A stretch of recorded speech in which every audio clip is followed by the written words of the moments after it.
amigos, este es el programa Diálogos de Montoner. Pero hoy queremos hablar sobre las infraestructuras. Como ustedes saben, un país que se desarrolla tiene que tener Estado de Derecho, tiene que tener buenas instituciones, tiene que tener una buena educación, tiene que tener un Estado que sirva y promueva la iniciativa creadora del sector privado y de la sociedad. Pero igualmente tiene que tener buenas infraestructuras. Infraestructuras físicas. La riqueza de un país se construye con instituciones, con leyes que conectan valores físicamente, pero también con infraestructuras físicas que conectan carreteras, que conectan puertos, que conectan una serie de espacios geográficos donde el capital, el trabajo construye la riqueza de un país. Bueno, y en el Perú hemos visto cómo se construía un aeropuerto del primer mundo, un aeropuerto que cualquier país europeo palidecería de envidia o sentiría que está digamos, sentiría que es de los mismos estándares de cualquier país desarrollado. Sin embargo, ese aeropuerto no tenía puente. Y hasta ahora vemos la ausencia de una planificación de un sistema de inversión y de creación de infraestructura en el Perú. Lo mismo pasó en el puerto de Chancay, otra mega inversión gigantesca. Se cayó el puente. Es decir, son como enclaves de modernidad en infraestructura. Entonces el Perú ha perdido en la última década, sobre todo, el paso de las inversiones de infraestructura. El Estado se ha burocratizado, la lucha contra la corrupción ha paralizado las inversiones en infraestructura, la legislación de la EPP, de las asociaciones público-privadas, se trastocó, pero todo esto está cambiando, gracias a Dios. Y bueno, para reflexionarte sobre estos temas, el día de hoy hemos convocado a José Quesada Seminario. Él es administrador de empresas, especializado en finanzas corporativas y reingenierías, y también es director ejecutivo del DOTAN Perú 2.0, un equipo que trabaja con más de 80 personas e incluso tiene vínculos con el Banco Mundial. Él ha tenido la gentileza de aceptar esta conversación y bueno, parece que hay buenas noticias en el tema de las infraestructuras. Y buenas tardes, José, gracias por aceptar este diálogo. Buenas tardes, Víctor Andrés. Encantado por la invitación. Un saludo a tu audiencia. Gracias, José, por aceptar esta invitación. Bueno, lo cierto es que el Perú venía con una parálisis impresionante en el proceso de inversión de infraestructuras. Todo se había paralizado, ¿no es cierto? Sí, Pero algo está cambiando. Cuéntanos este proceso de cambio y de dónde venimos, para tener una idea de lo que estamos hablando. ya, ok. Para hacer una muy breve introducción histórica, ya que lo has mencionado, desde Humala en adelante, todos los indicadores macroeconómicos, de infraestructura, cobertura de servicios públicos, corrupción, pobreza, crecimiento, todos los indicadores sociales, económicos, etcétera, pero realmente se deteriora mucho más porque Humala hereda la inercia de Alan García de su segundo gobierno por 2 años, y luego ya con Vizcarra es donde encontramos ya, digamos, la caída por el precipicio y tocamos fondo, golpeamos el piso con Castillo. Ahora te digo un poco la figura en números. En los últimos 4 años, antes del 2023, se adjudicaron 6 millones de dólares por año por APPs. 6 millones de dólares. Eso es básicamente, no sé, un edificio chiquito, ¿ya? Y esto es 6 millones de dólares. de O dólares. sea, Del 2/19 al 2/22, en promedio anual. en promedio anual. O sea, todo está paralizado porque, mira, yo 6 millones En de dólares. proceso judicial, corrupción, edificios, o por ejemplo, Cerrón hizo un puente que luego cambió el curso del cauce del río y era de arena a arena. O sea, lo hizo en un lado del río. Y ahí está el puente, de arena a arena. ¿Y qué ha pasado desde el 2023 para acá? Estamos hablando del gobierno de Dina Boluarte, para ubicarlo Sí, temporalmente. exacto. Ya, para ubicarnos políticamente, viene el golpe de Castillo a finales del 2022.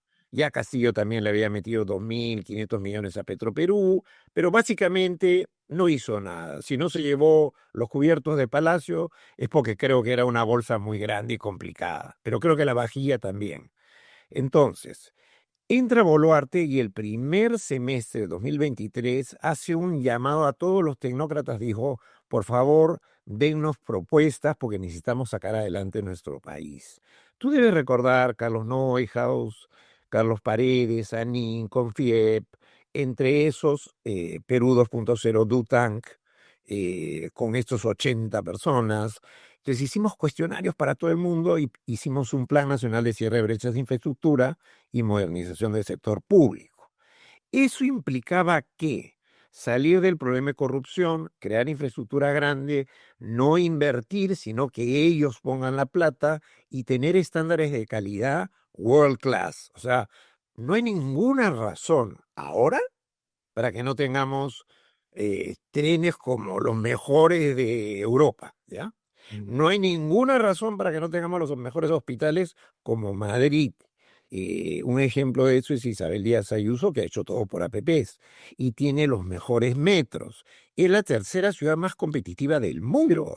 José, me gustaría que nos cuentes cómo han cambiado las cifras y luego, vamos, vamos intentando una Silvanando. explicación de por qué estos cambios, ¿no? O sea, Ya, tú estás planteando una cifra que es aterradora, $6 millones en inversión promedio antes del 2023.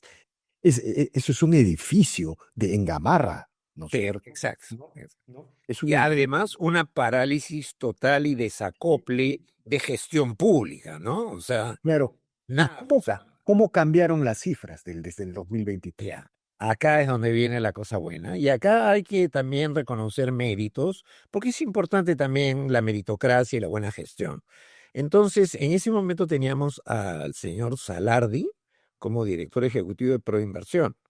Entonces, se hace como cónclave de tecnócratas, salen ideas y se llega a este consenso que hay que cambiar de paradigmas. Punto. Lo anterior ha sido un desastre, cambiemos. Salardi hace su reingeniería y coloca o adjudica 2.332 millones de dólares en el 2023. O sea, Eso de es 6 millones a 10 veces, 10 veces el combinado sumado de los últimos 4 años previos. y en el 2024, ¿cómo fue la cosa? Ah, no, en el 2024 ya Salardi, si fuera torero, salió con rabo y dos orejas cargado, porque prácticamente cuadruplica las APPs. Y no solo cuadruplica, porque acá es interesante verlo primero. Y es un Pero proceso de aprendizaje. estás hablando de más de $8.000 millones. Estoy hablando de 8.956 millones de dólares. Por 44 no llegó a 9.000. Pero lo interesante, fíjate tú, Salardi, y tú ves el proceso de aprendizaje, y lo he conocido a Salardi, así que te hablo con conocimiento. Antes que continúes, esa cifra que tú das del 2023 al 2024 son aproximadamente $11.300 millones Sumados, sumados, ¿no? los 2 años. Sí. Impresionante. Con respecto a lo que... Impresionante la subida del 23 al 24. Entonces ahí dices, ya aprendieron. Pero no solo aprendieron, sino que en el 23 que estaban, pues, digamos, arreglando todo lo que habían heredado mal, pero logran colocar 2.300, que como te digo, son 10 veces los 4 años anteriores sumados, lo cual ya era un gran mérito. Pero, caray, tú dices, ¿subirán 10% más el próximo año? No, no, ¿qué 10? 4 veces. ¿Y Y no, de qué obras estamos hablando? Digamos, cuando hablamos de más de 11.300, porque te voy a preguntar, o sea, un poco para hacer pedagogía con el televidente, ¿no es cierto? Nos tienes que explicar en qué consistió esta reingeniería, pero antes dinos de qué obras estamos hablando, porque muchas veces dicen, no, son compromisos que se sueltan No, así. no, no, no. No. Acá hay un concepto integral y eso es lo que realmente tenemos que aplaudir de Proinversión, porque hay que elogiar lo bueno que tenemos y tenemos buenos tecnócratas. Como decía, en 2023 el promedio por operación era más o menos 110, 150 millones y por eso son 2.300. Luego en el 2024 haces 8.956, el promedio sube a 565 millones por operación. ¿Cuál es el monto más grande? 3.400 millones en el anillo vial periférico que inicialmente financian Ferrovial, SACIR, españoles. En España, te digo, hacen de todo. Ferrovial te hace aeropuertos en Estados Unidos, ha operado el aeropuerto de Heathrow, donde manejas 90 millones de pasajeros anuales. Me dejo entender, gente de muchas espaldas y que además, por el tema de la corrupción, nosotros elegimos y dijimos, tenemos que ir a los operadores globales porque ellos cotizan en la bolsa americana. ¿Cómo Entonces, se llama esta empresa, un poco para subrayar, esta empresa española? Ferrovial. Ferrovial. ¿Y qué otro proyecto y qué otro operador El invierte? siguiente en tamaño es el puerto de Marcona, con 400 y pico de millones. El tercero por ahí es el Tren Macho, que va de Huancayo a Huancavelica, si no me equivoco, con 500 y pico de millones. Ahora, ¿por qué el anillo vial periférico es importante? ¿Ya? Porque hay que saber escoger obras. La refinería de Talara, pues, es el emblema de mala obra, todo lo malo. El anillo vial periférico es el ejemplo de todo lo bueno. Ellos financian, construyen, operan y mantienen por 30 años esto. Con la nueva ley de las APPs, Proinversión se encarga de todo el proceso y de supervisar la operación. Ahora, si tú te fijas cuánto es lo que beneficia ese anillo vial periférico y por qué tenemos que hacer, digamos, sus ciudades estandarizadas con anillos viales o vías de evitamiento, porque el tráfico en ciudades grandes, y Lima realmente es un tráfico muy grande, anualmente perdemos 27.000 millones de soles, aproximadamente 7.900 millones de dólares por horas hombres Transporte. perdidas y combustible. Eso además contamina el ambiente en 2.6 millones de toneladas de CO2, contaminando el medio ambiente. Entonces, si tú metes un anillo vial y no todo el mundo pasa por Lima céntrica, entonces todo eso se aligera, aumenta la productividad, la competitividad y la logística, lo que redundará en menores precios para los peruanos y ser más competitivos en las exportaciones. Dos preguntas. Primero, en todos estos proyectos que tú has mencionado se nota que hay operadores occidentales, ¿no? De países occidentales. O Bueno, sea, no hay operadores globales de APPs chinos. No qué hay. interesante lo que acabas. A ver, explícanos eso y luego quiero preguntarte qué candados, qué seguros se han visto para los tiempos. O sea, el proyecto del anillo vial puede estar ahí, pero puede terminar demorándose una década, ¿no es cierto? Eh, Después, pero ¿por qué no hay operadores globales chinos? Cuéntanos, qué interesante. Bueno, los chinos tienen un mecanismo distinto, ¿no? Ponte las Bambas, tienen la concesión, meten sus 10.000 millones, ellos financian con bancos chinos y hacen lo suyo. Los chinos son muy, como digo, independientes, les gustan sus reglas. En Chancay ya tuvimos un pequeño asperezas con Ocitran. Finalmente, y de esto es curioso, se decía que Chancay iba a ser el único puerto dentro de los 30 mayores puertos del mundo. Pero APM Terminal se está invirtiendo 600 millones para ampliar un muelle y para ellos también poder recibir y enviar los buques Super Panamax, que son los que van directo a China.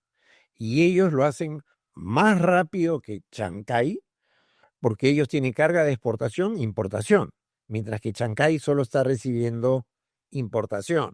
Entonces se ha generado una dinámica de Una competencia, competencia por lo cuál cual dentro del Perú. Es una maravilla. es una maravilla. Exacto. Es una maravilla. Y que entre Corillo y ni te digo, porque Ahora, qué interesante esto de o sea, los operadores globales que se han comprometido en estos 2 años con más de 11.300 millones de dólares son españoles, estadounidenses. ¿Qué otras naciones? europeos. Mira, por ejemplo, en energía tú tienes muchos proyectos de más o menos 150, 200 millones, fibra digital, distribución de gas, el teleférico de Choquequirao. Tú sabes que Choquequirao va a tener su teleférico. Entonces, todo lo que tenemos atorado en Machu Picchu y ahora está con mil problemas, también acá sí los chinos están haciendo un tren que va a entrar por el costado de Santa Teresa, y eso de que te poníamos la basura y te hacíamos todo esto, bueno, una vez que pase ese tren con un túnel de 1.3 kilómetros, le vas a decir chao a todos esos Oye, que te están... José, qué interesante, es que no hay realmente un análisis de las cosas, ¿no? O sea, estamos metidos, Impacto, ¿no? claro, Impacto. estamos metidos en humaredas, en narrativas. Mira, yo deduzco que por lo que tú has señalado, que China no es el principal inversionista en el Perú hoy. Mira, a ver, O, hay está, dos formas de... hay dos o en todo caso está muy diversificada la inversión, lo cual es una extraordinaria noticia. Exacto. Acá hay dos cosas. Una cosa es el saldo de stock de inversión, es decir, el total acumulado, y en eso creo que España y el Reino Unido tienen más. Pero en los últimos años, China por lejos es el mayor inversionista, y lo que sí es nuestro mayor socio comercial. Socio comercial significa sumar importaciones y exportaciones. Ellos por lejos están casi 2-1 por encima de Estados Unidos. De Entonces acuerdo. tenemos que balancear geopolíticamente, comercialmente, en términos de inversión, porque todas las APP son occidentales. Entonces como APP es inversión privada y son grandazos, le van a contar, oye, he hecho una APP, Ferrovial le cuenta a otros españoles, he hecho una APP, va bien el tráfico, esto, entonces va a traer otra inversión privada, no en APP, sino en otros sectores, a Perú. Y por cada APP que además ya se ha socializado, porque están en todo el Perú, ya la inversión privada no es una mala palabra. O Ahora, sea, es bueno. ¿cuáles fueron las claves de la reingeniería institucional que hubo para convocar APPs? ¿Cómo describirías tú? Eso Porque es el interesante. problema de las APPs es, en general, todo el estado burocrático, los permisos, Sí. las regiones, los municipios, los lugares, en fin, es una burocracia soviética un proyecto que puede demorar 3 años, incrementar la productividad de una zona en 2, 3 puntos, santo Dios, se demora 10 años. Eso es burocracia. Pero, Bueno, ¿cuál es la clave? ¿Cuál es la clave? mira, el peor caso es la minería, ¿ya? Antamina se demoró 50 años y creo que Quellaveco 70 años. Pero si nos olvidamos de la minería, que es una cosa estrambótica que requiere de una reingeniería de procesos, eliminando todo proceso, trámite o institución que no agrega valor, con una ventanilla digital única, digamos, eso es minería. Volviendo a Proinversión, Proinversión tenía una redundancia clave, por ejemplo. Lo veía Invierte P y lo veía Proinversión. Entonces hacías dos evaluaciones del mismo proyecto. Ok, ¿sabes qué? Eliminemos Invierte P. Ahí nomás cortas casi un 30% del tiempo. Luego haces tu propia reingeniería interna y dices, Contraloría, ¿por qué me está chequeando todas las partes del proceso? Si en la parte económica es un tema económico? Contraloría no son financieros especialistas. Ellos tienen que fijarse que las regulaciones se cumplan, pero no tienen que entrar en todo el proceso. Entonces, comienzas a delimitar y vas haciendo lo que se llama reingeniería de procesos. eliminas todo lo que no agrega valor, sea económico, en tiempo o en calidad de producto final. ¿Cuál es el resultado? Proinversión se vuelve el titular del proyecto. Y entonces ya no está repartido entre el MEF, Contraloría. ¿Se elimina este sancochado? No, Proinversión. Después Proinversión absorbe Oxy, Impulsa, y para hablar en términos promedio, lo que antes demoraba unos buenos 60 meses, esto y más en la adjudicación, con la nueva ley de APPs baja a 36 meses más o menos. Luego he hablado con el ex ministro Salardi y me dice, mira, vamos a llegar a 24, pero eso toma iteraciones sucesivas. Entonces, el próximo semestre haremos unas cuantas, bajaremos de 36 a 33 y no sé, probablemente vamos a llegar a un estándar óptimo de 24, O sea, es lo eh, cual es una mejora increíble. simplificación de procesos, eliminación de oficinas. La fórmula, pues la fórmula contra La fórmula que se hace, fórmula que siempre se hace, ¿no? Cuando se quiere hacer, porque si tú no lo quieres hacer es porque hay algo raro ahí. O sea, la no burocracia es más transparencia, es menos corrupción, es menos que imprevisto. Ahora, déjame preguntarte algo, estimado José. Si hemos conseguido 11.300, más de 11.300 millones de dólares 2023-2024, ¿hay alguna proyección de lo que el Perú podría movilizar si es que sigue apretando el acelerador de esta reforma sí. en APPs, en infraestructuras? Bueno, definitivamente sí. Punto de inflexión fue el 2024. Hablando ya en términos macro, a la hora que tú generas confianza, la confianza en general venía cayéndose como una piedra, ¿no? Entonces, el 2023 decrecimos 0.3% del PBI, algo que no veíamos hacía, no sé, 25 años o algo así, excepto por el COVID el primer año, ¿no? Eh, y pasamos de menos 0.3 a 3.3 en el 2024, o 3.2, no me acuerdo, pero es más de 3. Entonces, el punto de inflexión se da ahí, el punto de cambio de paradigmas de, oye, todo lo que hicimos antes estuvo plagado de corrupción, compañías chiquitas que no tienen transparencia en la bolsa de Nueva York, que no tienen espaldas para financiarlo con sus propios bonos, que no hacen mantenimiento, que han habido sobrevaluaciones gigantescas. Entonces, se dispara y Proinversión ahora tiene un estándar y un objetivo de 10.000 millones de dólares anuales en APPs. Han dejado ya una cartera de proyectos de 50.000 millones para el próximo gobierno. Ahora, en el DUTANC nuestro, ese objetivo es 75.000 millones y ya tenemos digamos, la fórmula para hacer un fideicomiso de 3.000 millones para cofinanciar esos 15.000 millones, porque no todas son autosostenibles. Es decir, a veces el Estado tiene que poner plata porque el costo no da. En autopistas no pasa eso. Ahora, hay un plan nacional de Mira, en el caso de los puertos, hay un plan nacional de puertos. Sí, sí, sí, sí. Y eso es una de las condiciones del éxito de los proyectos de los puertos, ¿no? Sí. Este, bueno, pero en el caso de las infraestructuras en general no hay planes, ¿no? Porque los planes se toman, se sacan. No, no, no, no, no, no, no. Esta vez sí hay, ¿ya? Y te puedo decir con mucho conocimiento, porque como te decía, en nuestro DUTANC metimos Banco Mundial, le preguntamos a congresistas qué podrían aceptar y qué no. Hay una que te digo no va a pasar y no creo que va a pasar nunca. Yo no. Creo que todo el Perú quiere hacer macro regiones en vez de tener 23 regiones o 24.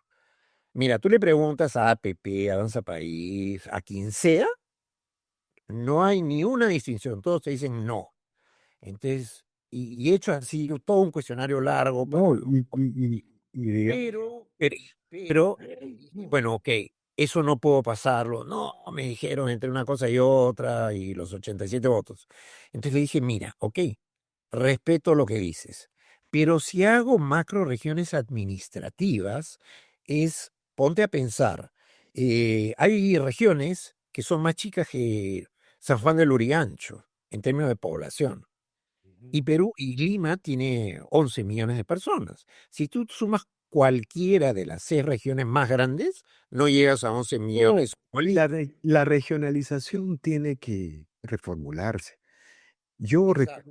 yo recuerdo una cifra del Plan de Infraestructuras Básicas 2019-2024 Sí, sí, en sí. agua, 182 páginas. sí, agua, desagüe, carreteras, postas médicas y colegios.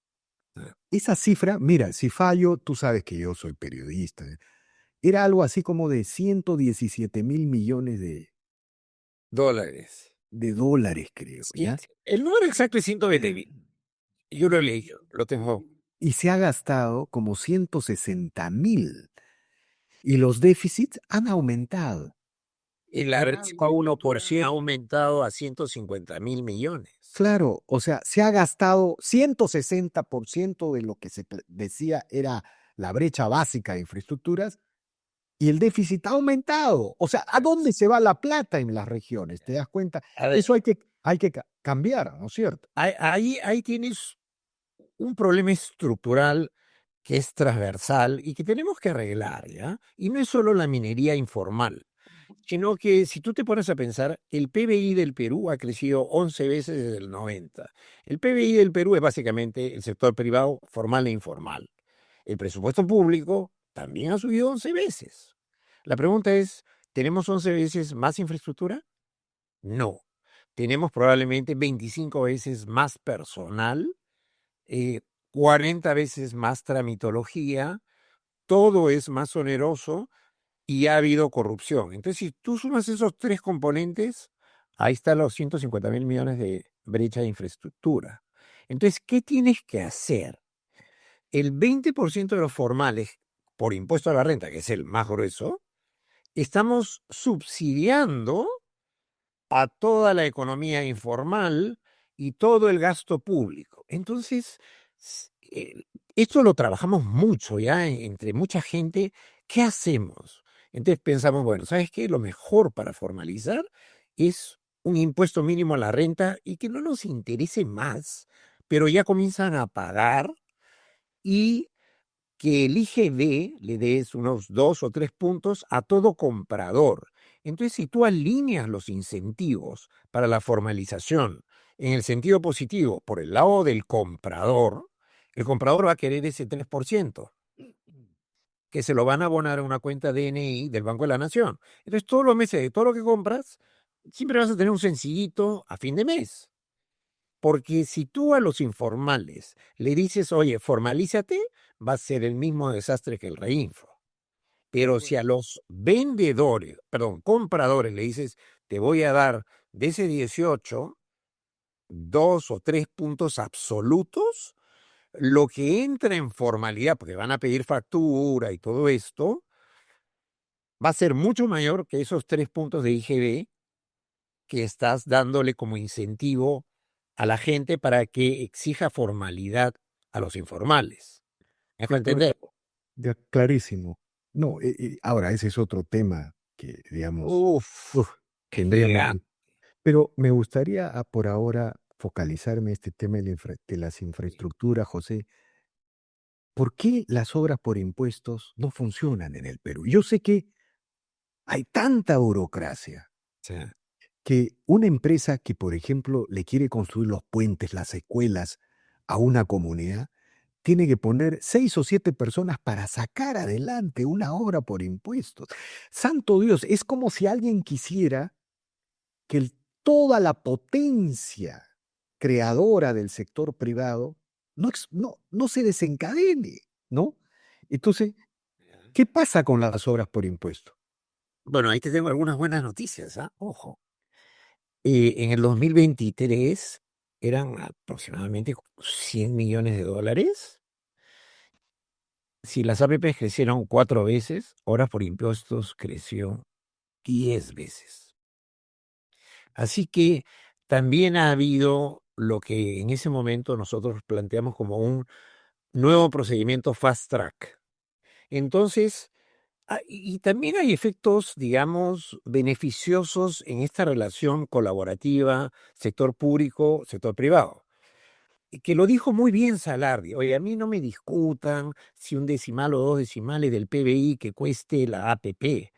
Pero a la hora que trabajamos esto, o si vamos a crecer o no, oiga, lo hago por hora por impuesto y me hacen la obra en 6 meses, mientras ustedes me discuten si la proyección para el tercer año va a ser 0,1 más o 0,1 menos. Obras por Similar. impuestos está creciendo muy fuerte. Que, El techo de los certificados para inversión en obras por impuestos ahorita está en 20.000 millones de dólares. O sea, la potencialidad de crecimiento es no, inmensa. no, y además eso es lo que permite que la empresa y la comunidad se fusionen en un solo cuerpo, ¿ya? Exacto. En un solo cuerpo. Es, Integra a los peruanos, sector claro, privado, mira, sector público, gente. imagínate pues que un pueblo que no tiene puentes, no tiene agua, no tiene desagüe, de pronto dice, ahora ya lo tenemos por nuestra empresa. Entonces, todo el discurso marxista, todo el discurso Se cae anticipado todo. se desaparece. Entonces, mira lo que estamos discutiendo, José, porque las infraestructuras también son un tema que atraviesa el debate ideológico. Pero claro, y si tú te fijas, porque también hay que mirar la cosa integralmente. Los gobernadores de la zona, de la macrorregión sur, en su gran mayoría, Cáceres Ica, Aduir y no sé cuántos, todos presos por corrupción. Y el caso de Cáceres Ica fue pues notorio, ¿no? Lo agarraron en una fiesta en su oficina en el cuarto piso, cuando lo firman a las 5 de la mañana. Señor, ¿cómo se llama usted? Y ¿sabes qué responde? Batman. Imagínate, ¿en qué celebración estaría? Y ese es lamentablemente el problema de la izquierda. No mira, si tú fueras de ideología de izquierda, pero haces buena gestión pública, la ideología no tiene nada que ver. O sea, las matemáticas no tienen que ver con comunismo o capitalismo. 2 más 2 es 4. La gestión pública es exactamente igual. De acuerdo, José, Y ellos han abandonado a su gente, ¿no? de acuerdo, José. Y yo te agradezco mucho por esta interesante, reveladora entrevista, muy pedagógica, muy pedagógica. Gracias. Estamos metidos en humaredas, en narrativas, en Te conspiración. voy a decir una cosa más, todavía para que sientas que verdad, o sea, un financiero normalmente no te da cosas como que, o no te dice palabras como entusiasmo, pero esta vez, mira, el crecimiento de la inversión privada en el tercer trimestre del 2025 es de aproximadamente 11,4%. Ese nivel de crecimiento es Brutal. similar al del 2013. Y Mira, en mira, términos anuales va a ser 9 y pico. mira, Y es comparable con el 2012. Estamos hablando casi como Alan García. mira ¿Me cómo entiendes? un Las poquito. expectativas positivas de los empresarios cada mes rompen un nuevo récord.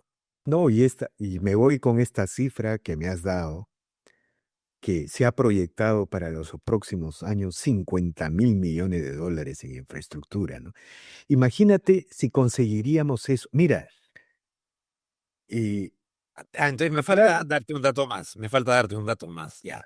De esos 50.000, hay 22 irrigaciones para la agroexportación por 24.000 millones. Esas van a producir 6 millones de empleos formales en la costa, que va a permitir que haya mejores servicios de salud y todo para la gente.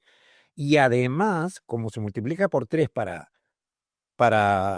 digamos, ver el impacto económico, eso reduce la inseguridad alimentaria o la vulnerabilidad de 52% según FAO al 2024 a menos de 5. Matemáticamente sería a 0, pero no puedo decir eso, ¿ya? Digamos a menos de 5. Y la pobreza se estima que con este nivel de crecimiento, al cabo de 15 años, porque obviamente tienes que adjudicar, y eso te toma 2 años y medio, 3, pero al cabo de 15 años, y este no soy yo, este es Lucho Carranza, muy reconocido economista y de los mejores, él dice que al cabo de 15 años podemos llegar a pobreza cero. Entonces, esa quizás sea O ya tener la mejor. pobreza, o ya tener la pobreza de Estados Unidos, donde los pobres tienen carro, refrigerador y, y sueldo por desempleo. Pero lo que quiero decir es que esto no es un sueño. De Ya acuerdo. cambiamos, se socializó, se dio la nueva ley de APP, la nueva ley agraria, se han hecho todos los estudios, son políticas públicas que tienen continuidad como política de Estado, gobierno tras gobierno. Entonces, si elegimos bien ahora en abril, todo esto, mira, literalmente al segundo año vamos a subir al doble de crecimiento, estaremos en 7 o 6,5, Ah, no. y de ahí subiremos 1,5 anualmente. Tú no Que no estás, te extrañe tú llegar estás a hablando 8, algo, 9 o 10. que si se implementan todos esos proyectos de infraestructura, así como se invierte esa cantidad de 24.000 millones de dólares en infraestructura, bien tendrían que venir 60.000 millones en inversión en los fondos. ¿Sabe qué? Sí, Aceptamos. sí. Bueno, Y sí, la minería. claro, falta incluso hablar. Bueno, José, muchas gracias por Encantado, Víctor Andrés. y Gracias. seguiremos conversando, estimado. Encantado. Ya, muchas Gracias. gracias. Hasta luego. Bien, amigos, esta ha sido una nueva edición de Diálogos del Montonero. No olvide de suscribirse al canal, de dejar su comentario. Así este proyecto continúa avanzando y se consolida. Muchas gracias.